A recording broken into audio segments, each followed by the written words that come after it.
Ladies and gentlemen, welcome to the very first On the Perch, hosted by Budgerigar Council of Tasmania.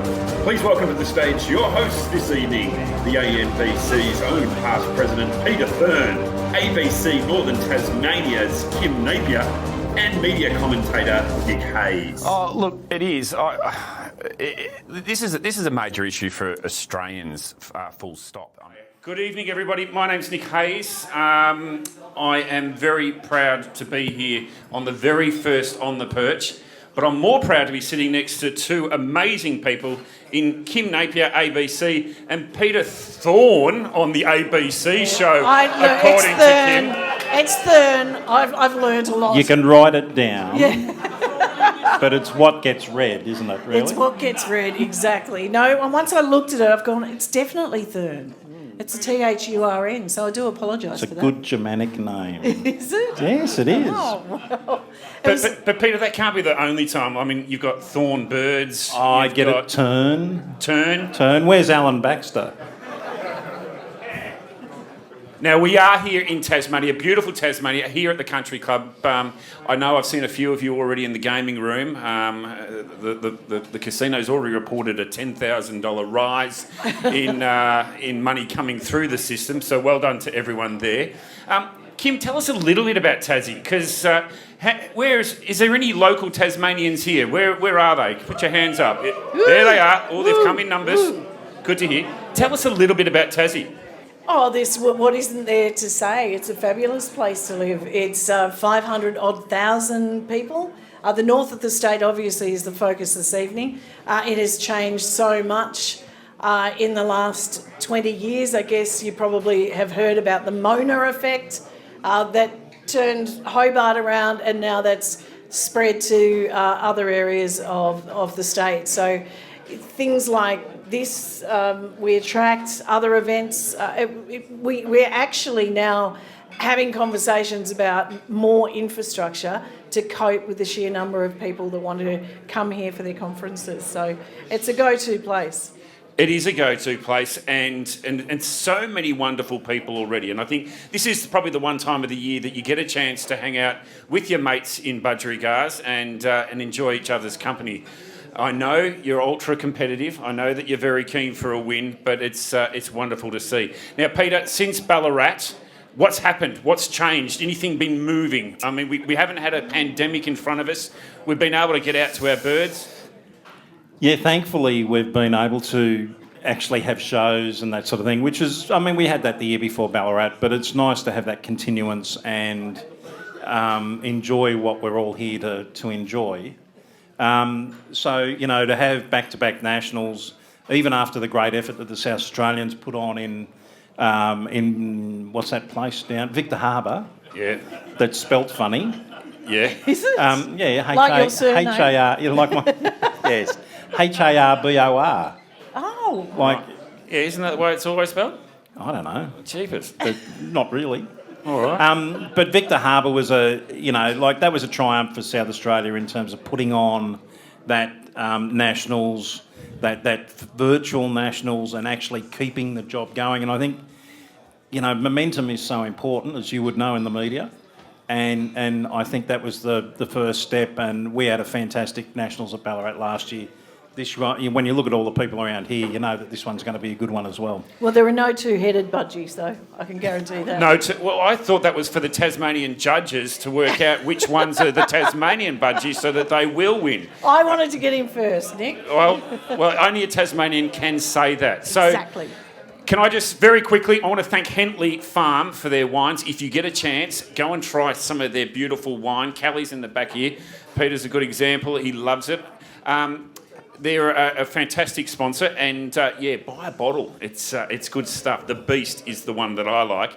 And look, we want to talk about a little bit about tonight what this show's about. We're going to bring some fantastic guests up to have a chat about where we're at with budgies and what's going on. And Troy's going to bring on our judges right now. But before we do, just very quickly, the momentum around budgerigars at the moment. We've got Kim Napier from the ABC has been interviewing nothing but budgies lately, and Peter Thurn made his debut on Win TV this evening at 5:30. There's a buzz about budgies. As I said to you today, I'm amazed how this stuff breeds. This interest just breeds more interest, and I think it's fantastic. And I'll blow a bit of wind up him, but what Troy's doing in South Australia, the way he milks social media, the way he works with you, and keeps that momentum rolling, and I think that's really important for us as a hobby to keep this going. Because we're talking to a lot more people than we ever have before, and we've got to pitch our messages right when we get on social media, and I think we all need to be just cognizant of that and make sure that when we're on the socials, we're telling the right sort of story. I think it's resonated on the ABC because there is such news fatigue. People are so over it. So to bring in conversations, and I've chatted to Troy a couple of times on air, he's kind of the conduit to the Tasmanian group. They have Zoom meetings. And we always get responses because there are not too many people that didn't own a budgie growing up. So everybody can tap into their own personal stories, and it takes them away from all the horrible stuff that's going on in the world.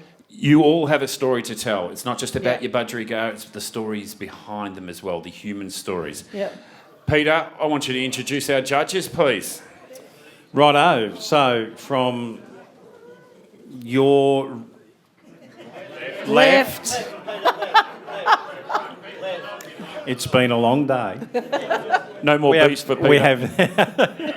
We have Nigel Tonkin from South Australia. Woo!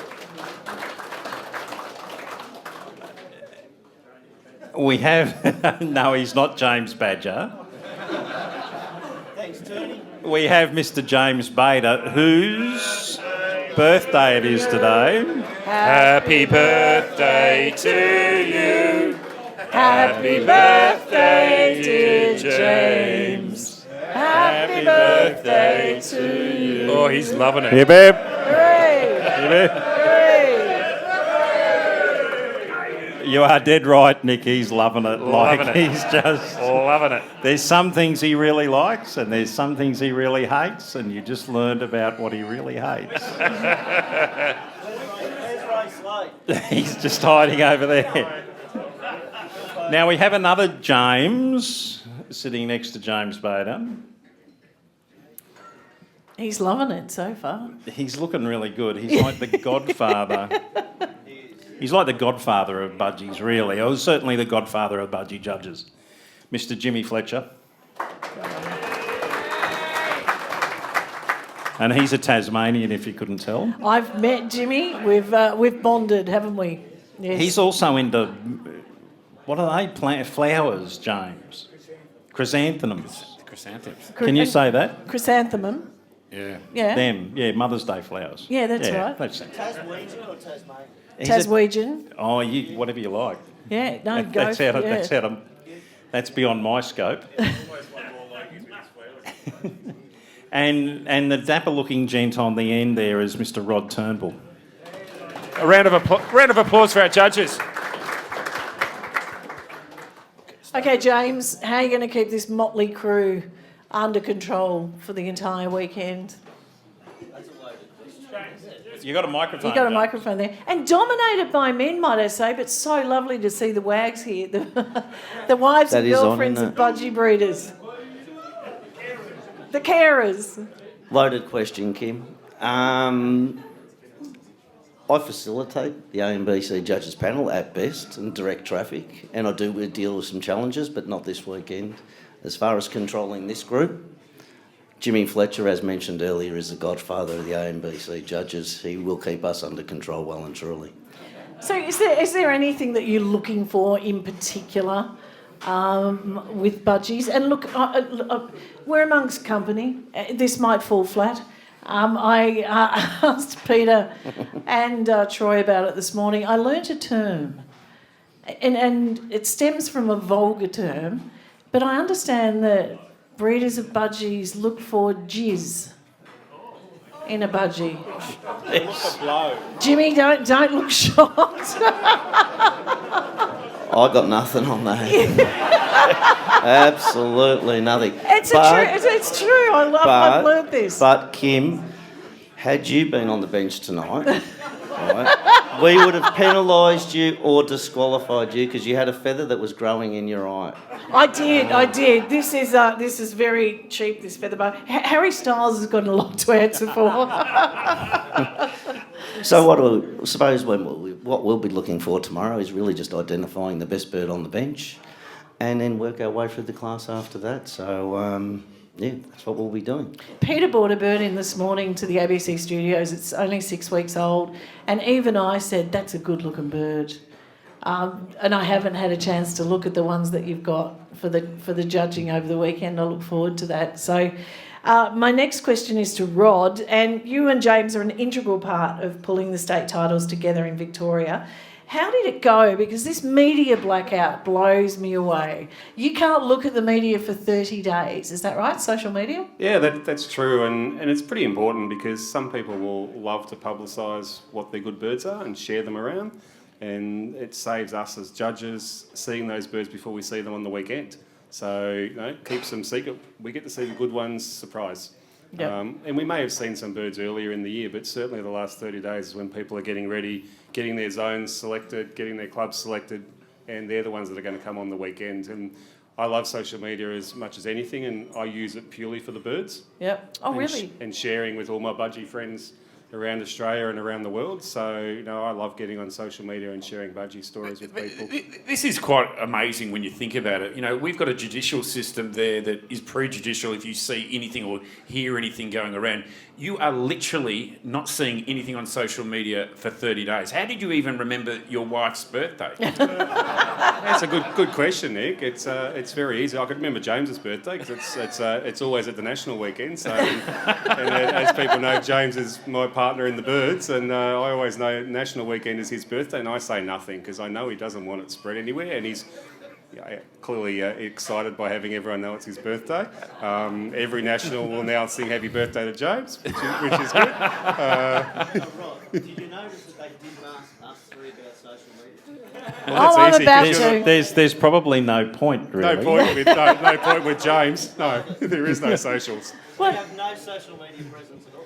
What about Nigel? I understand. Yeah, Nigel's pretty social. Nigel, is it true that you went to China to avoid social media? Absolutely. It was a deliberate ploy to get away and to make sure that I couldn't be covering the scene that was going on over here. So, and there was no social media that I got onto.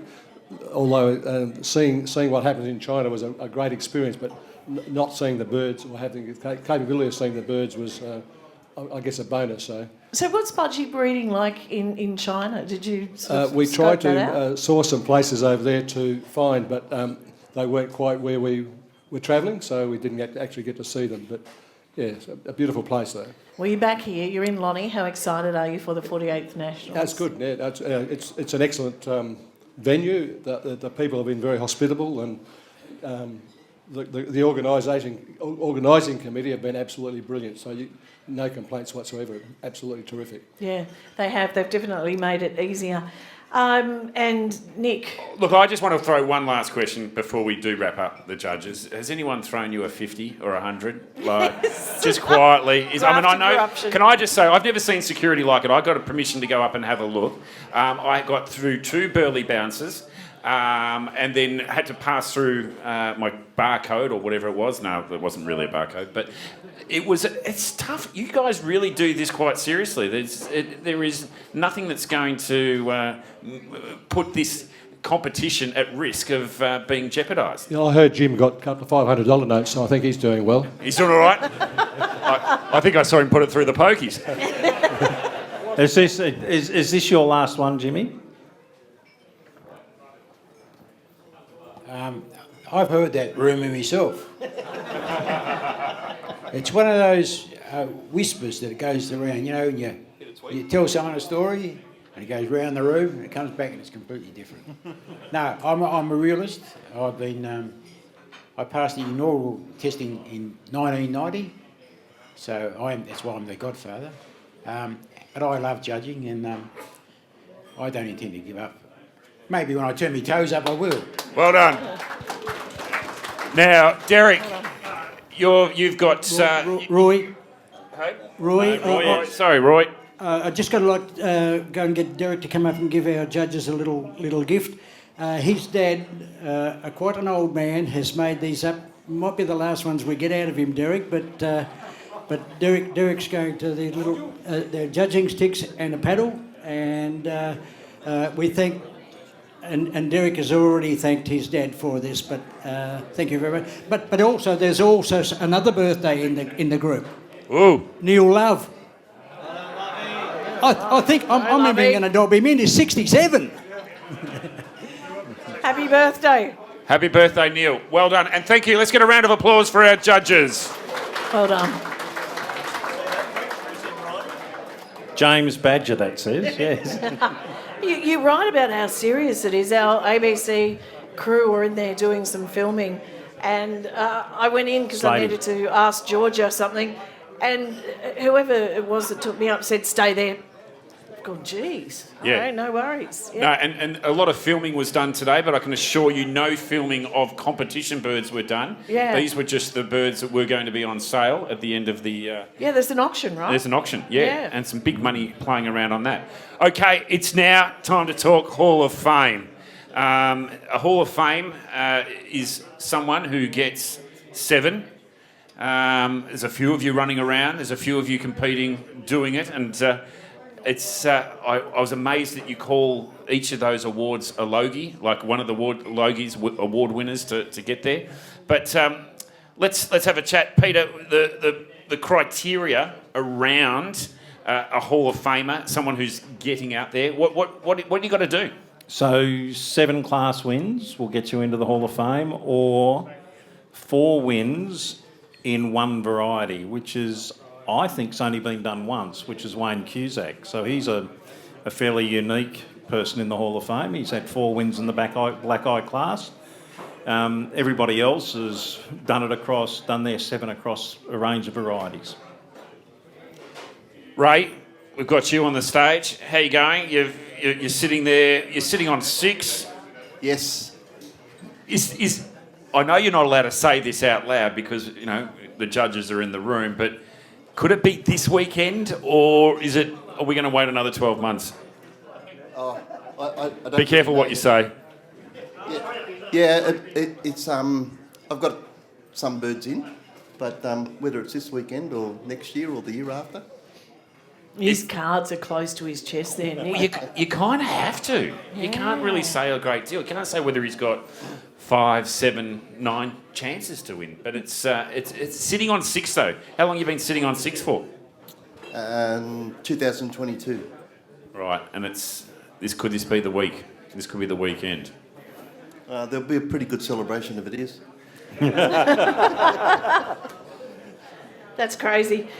Peter, what's the criteria to be a legend? That's a hard question. Oh, look, isn't there's Hall of Famers and then there's legends. it? Would you say you're a legend? No. Okay. Yes. No. Look, the people that I would put in the legend status would be the likes of Henry George. No, not Yukon. That's legend in your own lunchbox. And the Shepherd and Flanagan partnership in Victoria they've won more classes than, well, they haven't won as many as Henry, but there's a real gap between those guys. Actually, we do have a living legend here in Alan Rowe, wherever he is. He is a dead set Hall of Fame legend. Let's have a... Where are you, Alan? Where are you? Come on.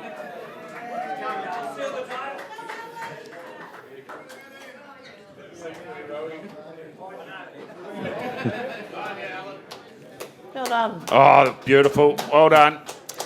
Rowie, how many for you, old son? 17. Wow. I'll tell you one thing about people in the Hall of Fame. We all know how many we've won. Yeah. Does it get more as you get older? 44, 54 when you're talking to people? Oh, well, no, not really. You know, you've got people like Lee Downey who knows exactly how many you've won. So how many Hall of Famers are still actively exhibiting then? Because I'd give up. If I won Hall of Fame, I go off peak, that's it, I'm out. No, when you get to 84, you've got to sort of say, I'd like to get another one, you know, just to show them. Yeah, just to show on. Yeah, so there's 10. There's 10 Hall of Famers exhibiting at the moment. That's amazing. Anyone from Tassie, though? There is a Tassie Hall of Is there a Famer, but Tassie Hall of they're not Famer? exhibiting. But we have had a We Tasmanian Hall of have Famer. Graham Tuthill. Tut's here tomorrow, is he? Great. Yep. We need to celebrate. Graham needs a statue. There needs to be something. that Troy's got celebrates- Troy's got this strange idea that Hall of Famers should have a jacket like the green jacket. like the green jacket like at the PGA. Masters. Yeah, Oh. the Masters. You That know, is outstanding. I mean, which David which Byrne- if you know, if I was sort of had a bit of input into that, I'd make sure it was one that was expanding. Outstanding. You know. But we celebrate our champions. We've got David Boone, we've got Ricky Ponting. They've all got statues. I Booney want would one need for an Tubbs. expanding jacket. He would. He would. Now, Ray, if you do get it tomorrow, sorry, Ray, if you do get it tomorrow, what does it mean? Do you hang up, as Kim just said? Do you hang it up, or do you keep going? That's the promise. Oh! That's From the bleachers. That's my wife. there's one of the wags. That's one of the wags. That's.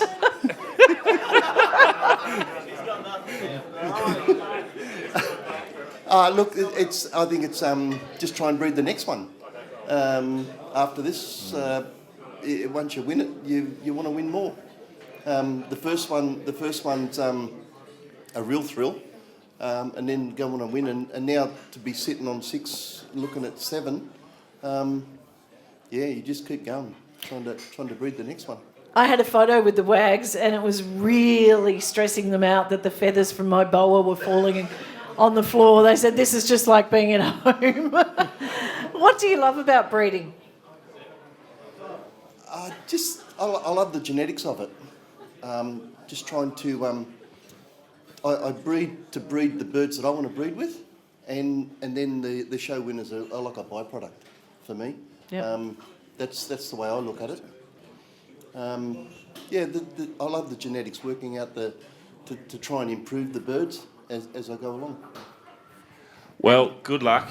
It's the competition is set and it's ready there for you. We just can't tell. We just don't know whether you're going to get there or not. And if you have to come back next year, I think someone up the back's going to be a little disappointed. But good luck with it all, and good luck to all those that have come tonight and have brought their birds together. It's a big mission to get everywhere and down here to Tasmania. Oh, absolutely. And how was it done? Was it across the Spirit? Did you fly? What's the story? How did you all get here and make sure that your birds were in Well, how did the birds shape? get here? Did they come by plane? Did they come by boat? Yeah, I'm one of the bird carriers for Victoria. We flew in yesterday afternoon. Travelled from Warrnambool yesterday morning to the airport, and then here yesterday. So just let them settle in and rest. It's a long day. It was a very long day. Yeah. How Jane get here then? Jane got here by train. She got the Melbourne Now, train.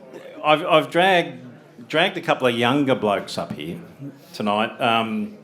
So I don't know if you or some people would be aware, there were 2 people sat their national judges exam today, Rob Randall and Heath Chasemore, and they both passed. So Well done. people probably don't realise there's this plan by Victoria to take over the national judges panel by stealth, and these are the next 2 that we've launched into the national judges.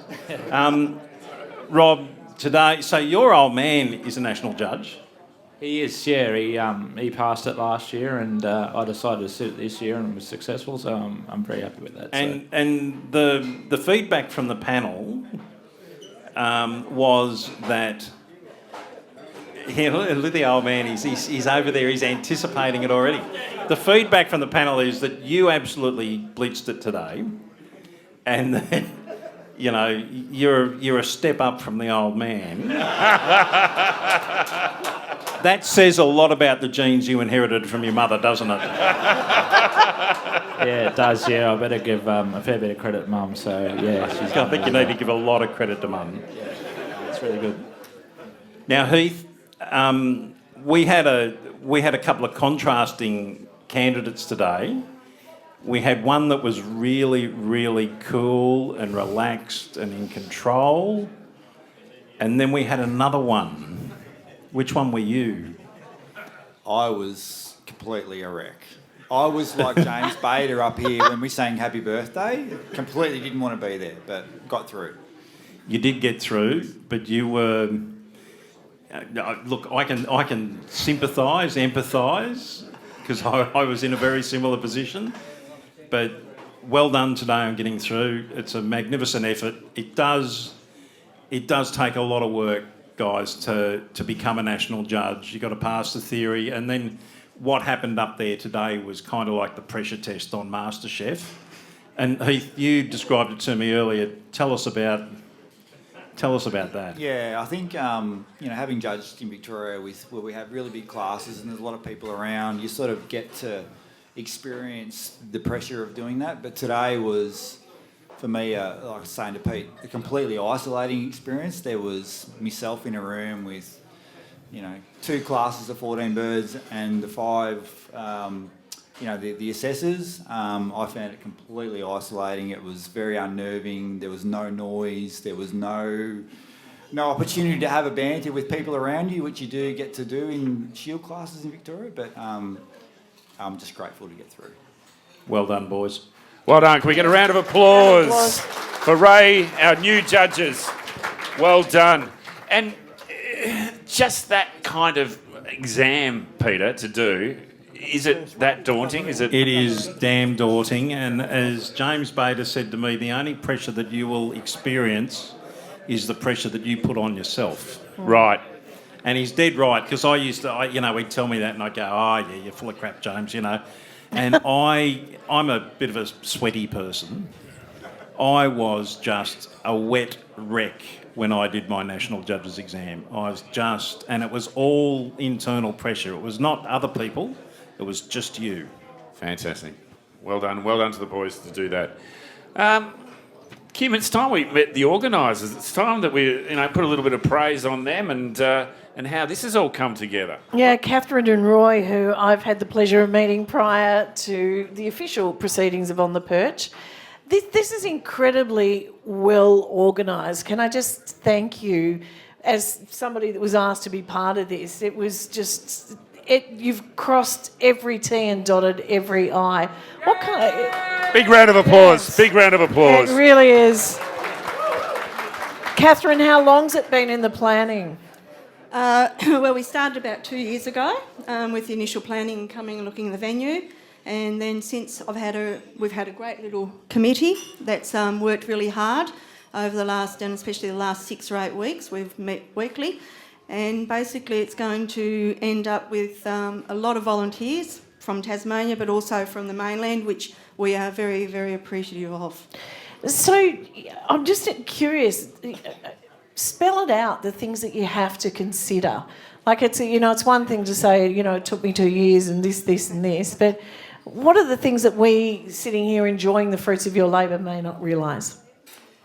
Rightio. So, very important is the registrations and getting that sorted out, down to, even making sure the bird room's got hot water and, for the birds and things like that. So, yeah, lots of little things. Some major ones, obviously, that you all will see, but there's a lot of little things in the background that you won't see that hopefully will make it a very smooth weekend. Will you sleep tonight? Well, some of you may have realised that you may have got an email at midnight from me, so I apologise for that. But no, I have absolutely had a ball in the last 2 years organising this. So once it comes to fruition, you've seen tonight, obviously there's the judging. Is there a huge sense of relief? Yes, there will be, like Sunday night, there will be, because like I said, we have put a lot of effort into all the small details to get this over the line and, go Tassie. Yes, go Tassie, absolutely. Now, Roy, for you, where to now as you hand over the ANBC presidency to Central and Northern Queensland? Yep. And selling out your budgies. They're going to have a big job too. Yeah. They are a bit like us. We have a very small community, budgie community, and they'll have their battle, but they'll be like us. They'll get it all together. It just comes together with you use a little bit of experience from the people before you. We especially Catherine, she takes notes of every and Judy before her. We take notes of all the good things that happen in other shows and the bad things, and we cut it in and out. And no, we've had a fantastic. There's been myself and six others who have been absolutely magic in all the jobs. They've taken on lots of real jobs. There's so many damn jobs that you've got to be on top of, and I give credit to that small group has just been fantastic, and all of the other volunteers that have come on and helped us. The Victorian, and I think it was New South Wales. I've lost his name, but they spent the whole day here with us yesterday setting up. We just don't have enough people at times, but when you've only got a small group, there's nobody else to do it, so you do it yourself. Roy, I've got to ask, how's Tassie going to go? We'll come last, or second last, or third last. No, we always punch above our weight. No, you'll come seventh, isn't it? Yeah. That's it is correct. Seventh. Yeah, seventh. There's no last place. There's no last place. Yeah, no. That's the sad thing about this competition. There's only 2 or 3 states can actually win it. Jesus. Gee, that's hard. Really? Why? Thought this wasn't going to be political. Off the bottom. but Roy, it is you do bat above your weight. You are playing a game against a lot bigger community outside. And all credit to you both for putting this on. I mean, what a beautiful location. We've got a big show in front of us for the next 48 hours. Well done, both of you. Yeah, thanks, well Nick. Big round of applause, please. It is a big job. This to put this on. And Peter, where to next? This is. I don't want to sort of jump ahead because we're only just starting Tasmania, but this now heads up to Cairns, I believe. It does go up to Cairns, and the guys there are well. I've had a couple of conversations with the guys up there. They are well down the track of organising that, and I think Cairns will really go off. Let's face it, who doesn't want to go to Cairns, in winter? Absolutely. Yeah. But is it competitive against state versus state? To put on a better show, on a better show, on a better show? We try not to. We try to run to a formula, and it's not about trying to outdo each state. I don't think it's not part of the ANBC mantra to sort of keep pushing that, although you could probably argue that this is maybe, forging a little bit ahead from where we were, but I think we should be trying to make something like this a little bit more of a permanent fixture like we're trying to do with the streaming of the shows. So yeah. Well done. Where are we streaming to, by the way? Oh, you name it. YouTube. So if it goes on YouTube, it goes everywhere. It goes everywhere. Yeah. And to all the streaming, all the people that are watching on the streamers, you are missing out on a massive show here. There is some awesome red wine flowing, the beers are flowing, but I hope you're at home enjoying your cup of tea. And thanks to Hentley Farm, of course. Thanks to Hentley Farm again. Now, what do we got now? We've got... where are we going, Peter? We're going overseas, I believe. I think we're going to Belgium, Nick. We're going to Belgium. Are we linking we're going up? to Belgium. We're going international. This is why. Unless I've got my run sheet wrong. No. If this works, you guys have knocked this out of the park. we could do with an ABC budget. There we go. There. Whoa! I can see his reflection in the window. Hey, Martin Halen, welcome. Hi. How are you guys doing? We're doing fine. We're doing fine. It's the middle of winter, as you would know. How's things in Belgium? All fine. Everything good, except the weather. It's summertime, though, isn't it?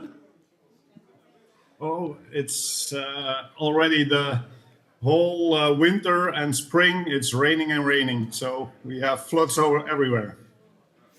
That's no good. As long as your basement stays dry, that's the main thing, isn't it? Yeah, unfortunately not. Oh. I had water in the breeding room too. Oh, that's no good at all. So, is the beauty of your partnership with your brother and Mario, with your father and Mario, is that you're running 3 bird rooms. So, hopefully they've got dry bird rooms that you can work with. Yeah, at my father's place it's high and dry, you know that there. Yep. But at Mario's place we also had a little bit of water, but it's still manageable, let's say. So, yeah. So it's been 12 months, mate, and we're sitting here drinking red wine, a little bit like you were at my place with Franz Verbeek, who visited us last year as well in Ballarat. He's like the unofficial Belgium budgie ambassador, isn't he, really? He is going everywhere. Huh? Recently he was in Iraq, so... he's like Belgium's answer to Sultan Babu, really? Yeah. Yeah. So, mate, it is 12 months. Have you got any reflections on your time when you were over here judging? You know, it was a bit of a different experience judging at our nationals because we do things a little bit differently. What are your reflections? What did you think about the show? Can you remember some of the birds that really stood out for you?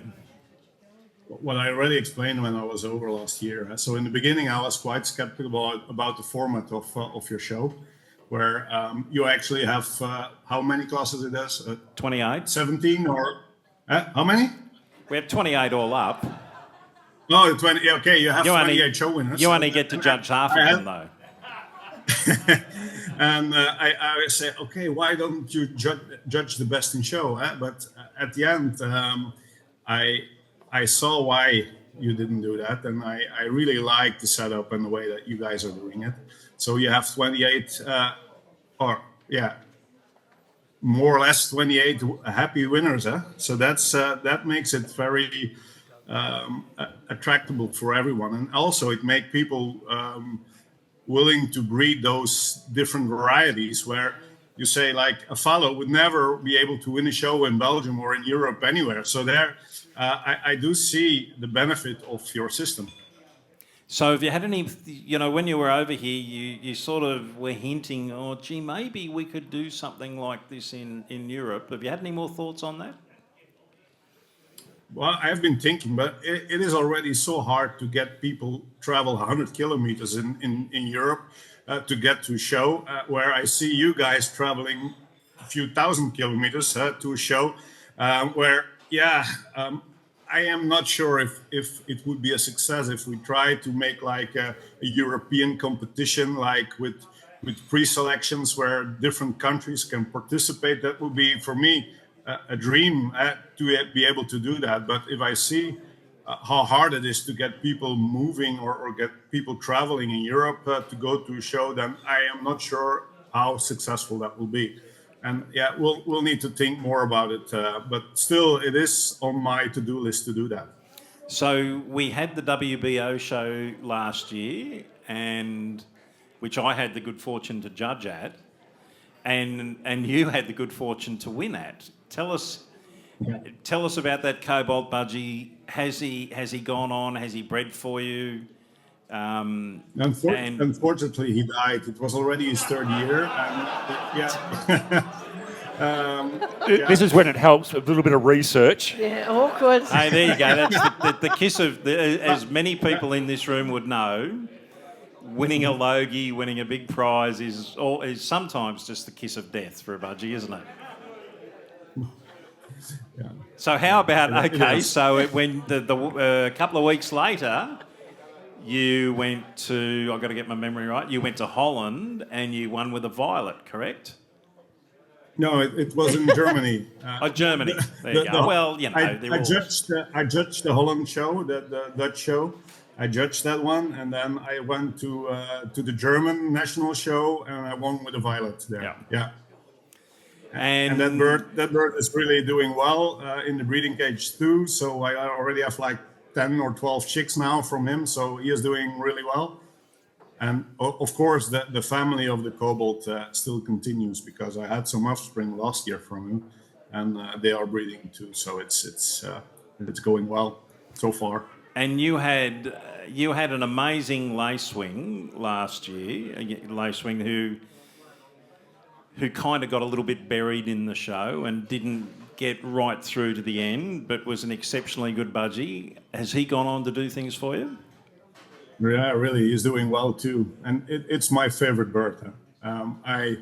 For me, from style and shape, I really like him, and he is doing also very well in the breeding cage. So happy with that, and I hope that I can show him again next season, and hope that he's doing better then, because I also in the German show we didn't go through, and I don't. Yeah, sometimes you don't understand why, but that's showing. Yeah. That's it, and it depends on the judges. It depends on the moment. One final little personal budgie question for me: the grey green that won the Belgium Nationals a few years ago that I absolutely love. Is he still upright and mobile? No, unfortunately. Man, what are you doing to me? No. Oh, Peter. He was an amazing budgie, I tell you. This bloke has got some of the best budgerigars in the world, and it is such a privilege to have him online tonight, because, you know, he really did a fantastic job at Ballarat last year for us at our Nationals. And to go over there, and I would say to anyone in the crowd, if you ever get the opportunity to go to Europe, you've got to go and visit Martin, Eric and Mario, because they have an amazing stud of budgerigars. So, Martin, thank you for taking the time. What time is it over there, buddy? Yeah, it's 20 before 12 at noon. So it's nearly time to have a glass of Margot, my friend. Oh. Would be. Yeah, it's a bit too early, but it's never too early. Martin, I still have to go back to work. I'm working today. Can we get a big round of applause for Martin, please? Yes. Thanks, mate. See you guys. Bye-bye. Well, on the Perch, we're bringing international guests on. It's carers now we're going to be having a chat to. But, you know, that's the beauty of technology, where we're streaming. We can reach out to anyone, kid. It's incredible, isn't it? That worked so well. And I would love to see him come to Tasmania. And just a reminder too, you asked me about Lonnie. It is a UNESCO-listed city of gastronomy. Ah. So you'll get some good food. Excellent, excellent. Now, Peter, can you please introduce our carers on the stage, please? I can. We've got Mr. Rob Peffer from New South Wales. We have Douglas Chicken Legs Langy from South Australia. And down the end there, we have the little bee man, Gary Hibbard from Queensland. Now, Peter, we're going to acknowledge also the passing of Phil Hoadley. Look, we've, and you guys wouldn't get to see out in the bird room at the moment, but we've got a little tribute in the Victorian part of the bird room at the moment. There's a pic of Phil that we've got posted up there, just as a reminder of a very special person that went before us and taught us Victorian guys a lot about how to prepare birds for a national show. He really was a budgie ambassador. He's a true budgie man. He passed away earlier this year, and it's for a lot of us, it's really it's still a tough thing. Yeah. If you've got a glass in your hand, just raise a glass to Phil. To Phil. To Phil. All right. Carers, what is going on behind the scenes there? Like I said earlier, I was very fortunate to get a bit of a glimpse and a view as to the work that you're doing. Couldn't take any pictures. Important role you're playing. Yeah, it is an important role, and it's a privilege to have that role for our zones. Each of us represent a different zone. What happens, the birds are washed and they're spotted to have their spots. They're oiled and they're made to look the best they can at any time in probably their life for this one day.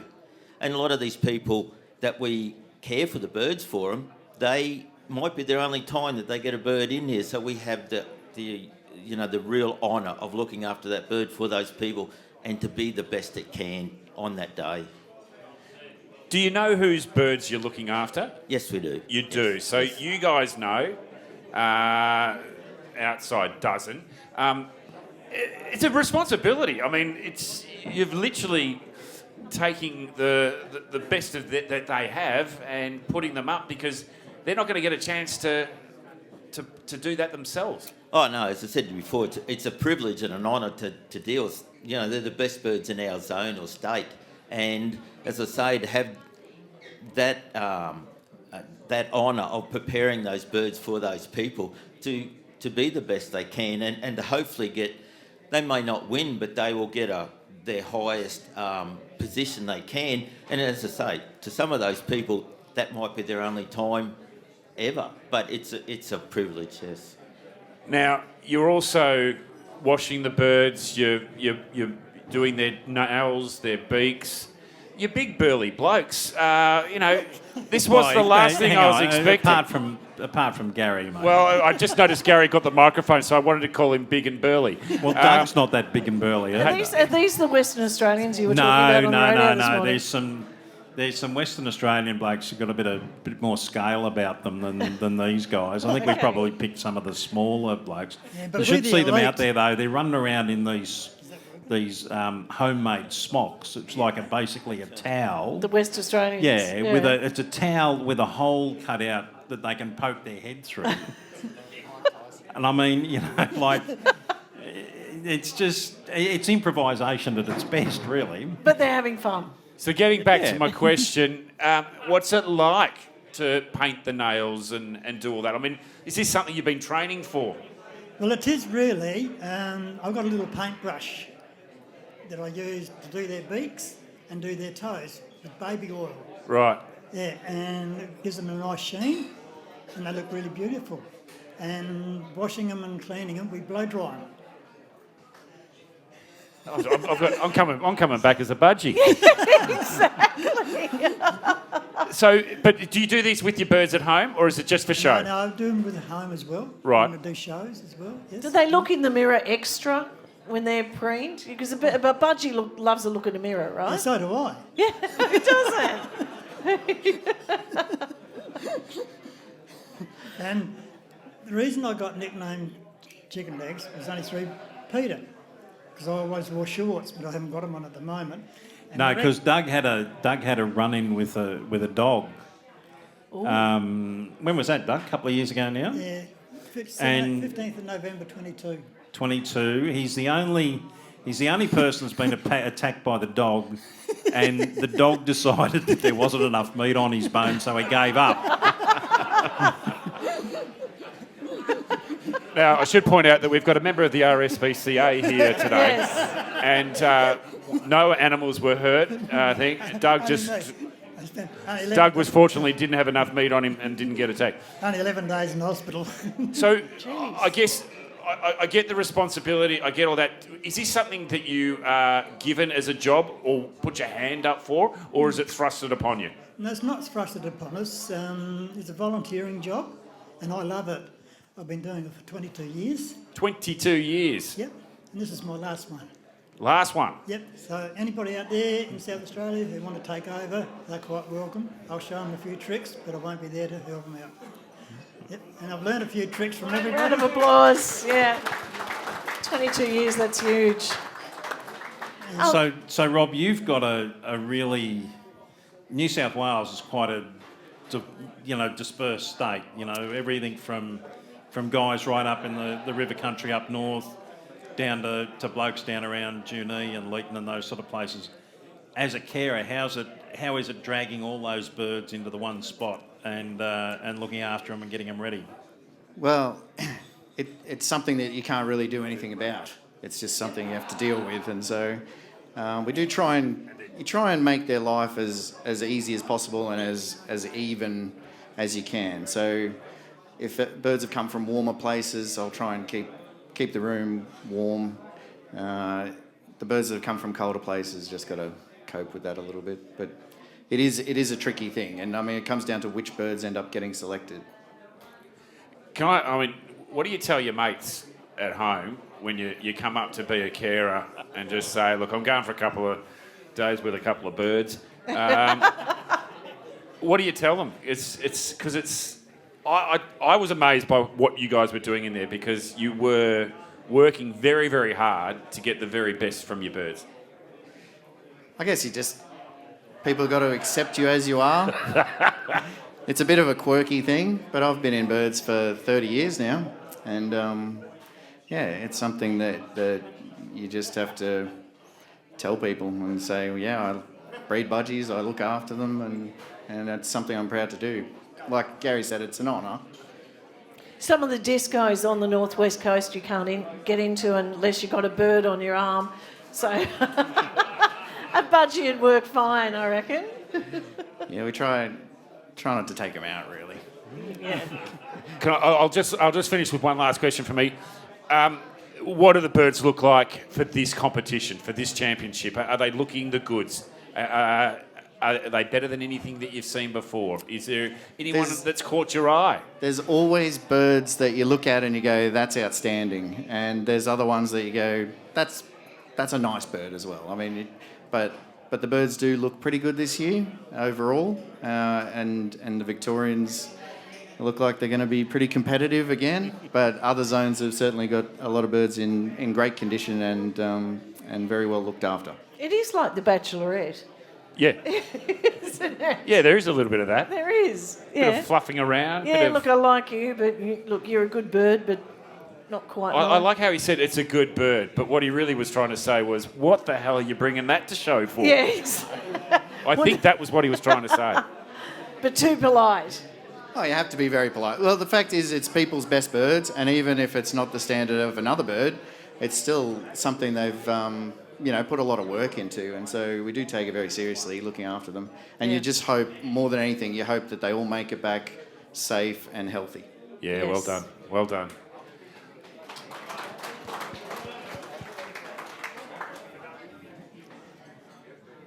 You got a question for Dougie? Yes. I do. Sorry, I lost focus. Oh, that's a real pity, isn't it? Yeah, sorry, Doug. Sorry, Doug. Right. I was ready to go home. Joe, I can feel for you, Kim. No, well, now Doug's got a sort of an apron type thing that he wears. I was bagging the WA guys for their makeshift towels with a hole cut in the middle of them, but Doug's got an even more elaborate outfit that he wears when he's preparing birds. I brought it with me tonight because my wife made it for me. Yeah. And it just fits over my little scalp. But I've got a pocket in the front of mine, and I can just drop all my tools into it. And anything else, and I can walk out with a budgie in it and keep my hand like that, and nobody can see it. Your hair dry, your nail polish. Yeah, that he stole from his wife as well. Are you gonna pass that on to anyone in particular? I reckon Smithy would look really fetching in that apron. I reckon he'd be a good apprentice to pass it on to. No, I reckon the best person to have that, to get rid of that old blue bloody thing that he's got now, would be Troy. I'd like to pass it. I'd love to pass it on to Troy. Troy's got this thing that he wears out in the bird room that looks like he's just murdered a million budgies in. It's not blood, it's obviously paint of some description, but he looks like a character out of a horror movie, really. But let's focus on Doug for a minute. You have said that you're Can we just have a little quiet, please? You have said you're retiring as a bird carer after 20 years in the role. Mm-hmm. And you're feeling okay about that? Feeling sad. Yeah. I've met a lot of people. I've made a lot of friends. It's been good, very good company on weekends, and I've really, really enjoyed it. Yeah, the first year that I won't be there, I most probably will miss it. Yeah. Not tonight. Well, let's take a little bit of a look at your time. You established yourself as the longest-serving show manager for the Logan Shield State Show, holding the position for 15 years, from 2008 to 2022 for the BCSA. Yes. Great achievement. You've been ably supported by your wife, Ruth. Yes. Yeah, and together you successfully organised judges, stewards. You've managed the smooth running of the show, coordinated with the electronics officers and bird managers or carers. I understand Ruth played a crucial role collecting entry fees and managing the raffle, so it's a team effort. She was my number one support. Yeah? She's lovely, yep. Unfortunately, she can't fly no more because of her illnesses she got. Yeah. But, she's right behind everything that I do. Well, I hope she's well. Yep, she will be. Yep. In 2014, round of applause for Ruth. In 2014, you advanced to the national level as a show manager when South Australia hosted the event. And that same year, you guys won the crested class at the Nationals. Yes. Yep. Previously, you won in 2009 in the Green Series. Yes. You now serve as a Port Pirie delegate to the BCSA. Yes, I do. You're a busy man. Yeah, and I'm still working. So over many years, you and Ruth have handled BSEA, auction registrations, the raffles I talked about. The funds are always accurately counted, neatly packaged, and for the treasurer, for the bean counters. Yep. She also temporarily filled the role of website coordinator. Yes. Yeah. You've been a dedicated bird carer since 2002. You continue to be a fixture in the National Bird Room. You can tell tonight there's so much love for you. The banter, we might have a go at your chicken legs, but they love you. Your commitment includes organising larger carry cages to accommodate the expanded team, preparing problem birds for national show bench. You've done it all. To his fellow bird carers, Doug is an invaluable team member. Would you all agree? Yeah. He's announced, as we've said, he's retiring after 20 years. This will be his last year. He's 22, sorry. Yeah. I'm blame Peter for that. He wrote 20. That'd be good. Well, if he has got any more fingers left to count, he's run out of fingers. No, I'll blame Troy. I'll blame someone else, anyone but me. And the last year. Now, despite residing well outside the metropolitan area, you and Ruth's commitment to the BCSA remains unwavering. The primary support has been towards the Logan State Show, those auctions, and the teams that we've talked about at the you know it all, don't you? Yeah. You're not going to forget it in a hurry. Well, Doug, I have the honour of breaking the news to you that your state body, the BCSA, would like to make you and your wife, Ruth, life members of the Budgerigar Council of South Australia. Congratulations. I think this is for you. Would you like to take it over, Peter? Peter's got tears too. Oh, Peter. It's sweat from Peter.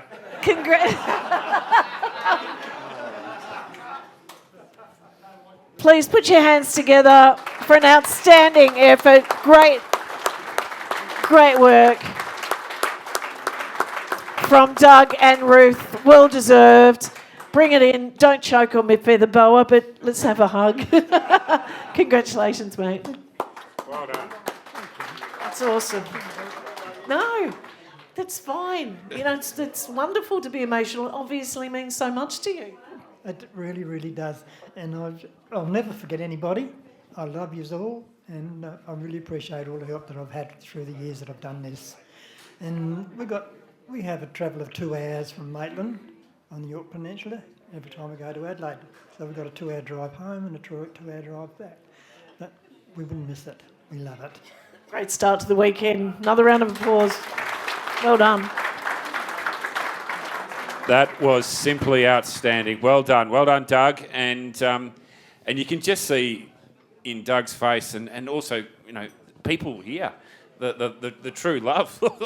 That's right, Peter. That's Yeah, I their know. cheers. Their cheers. That's not sweat. Well done. All right, we're almost coming to the end of On the Perch. It's we've come almost close to the end of the show. Peter, that was pretty good for a first up show. Make sure that's on. Yeah, no, I'm just wondering who the hell's going to do it next year. So wait, can I ask why you were emotional? Oh, look, I've known Doug for as long as I've been in Budgies, and look, he's one of those people that just makes the world go round. You know, like everyone, all of these things, there are people in... Look, there's people up the front, right? Yeah. You know, and I get the fun job of being up the front. There are people in the background that never get recognition, that just keep doing stuff, keep making stuff happening, keep it rolling, and it's really good to see someone like Doug, who is one of those people that just gives and gives and gives to get that recognition. And just a cracking chap too, by the sounds of things. A real good bloke. Yeah. Congratulations. Well done again, Doug. Well done. We are drawing a close to On the Perch. Peter, Kim, amazing. Well done. It's an incredible insight into this competition, this championship, but this community that is Budgerigars. And it's more than just the budgie, it's the people around it. The Hentley Farm wine, I keep hitting... by the way, I'm sponsored by Hentley Farm. Well, I'll be getting a bottle or two, I can assure you. But get a bottle. They're definitely great sponsors of the Budgerigar Society. Also, too, if you've noticed that media is very, very interested in what you're doing and how you go about it. To Troy, well done pushing that. Yeah, well done, Troy. But I also just want to put a little challenge out to all of you, and in each and every state, there's a story to be told. There's a massive story to be told, and if the future of budgerigars and the growing and the continued development of your hobby, your interest, tell your stories and tell them wide. Tomorrow morning at 9:20, weekend sunrise, Channel 7. We're going national, people. We're going national. Woo! So up in the judging, the weekend sunrise will be a live cross, and we will be talking to them, and every metropolitan / regional centre will get a feed from the national titles. So, you know, you've got great stories to be told, and it's happening right here in Tasmania. And I can tell you, as a media person, you try and get any media to work on a weekend, let alone get them to come down to Tasmania, it's near impossible. But your stories, your Budgerigar stories are there, and they're there to be told.